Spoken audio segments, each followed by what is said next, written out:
రంగారెడ్డి జిల్లా కొత్తూరు మండలంలో దారుణం జరిగింది. పెంజర్ల గ్రామానికి చెందిన బాలకిషన్ చిట్టిల వ్యాపారి లచ్చిరెడ్డి వద్ద డబ్బులు తీసుకొని చెల్లించకపోవడంతో 2 రోజుల క్రితం పరారయ్యాడు. ఈ క్రమంలో బాలకిషన్ ఇంటికి తాళం వేయడానికి ప్రయత్నించగా బాలకిషన్ భార్య మౌనిక అడ్డుకుంది. భర్త ఆచూకీ తెలియక వ్యాపారి వేధింపులతో బెంబేలెత్తిన మౌనిక తన 3 పిల్లలతో కలిసి కొత్తూరు సిఐ నర్సయ్యను ఆశ్రయించింది. తన భర్త కనిపించడం లేదని, ఇల్లు ఖాళీ చేయాలంటూ వేధిస్తున్న లచ్చిరెడ్డిపై చర్యలు తీసుకోవాలని ఫిర్యాదు చేసింది.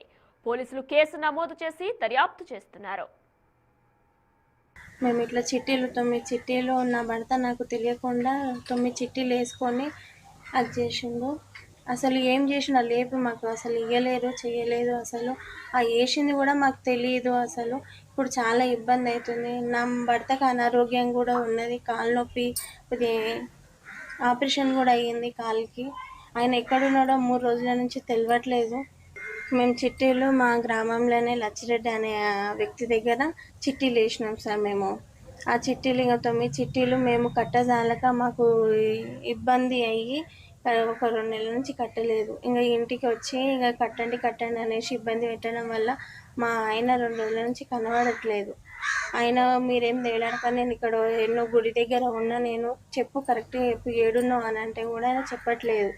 ఇంకా మాకు టెన్షన్ అయ్యి మేము పోలీస్ స్టేషన్కి పోయి కంప్లైంట్ ఇచ్చాం.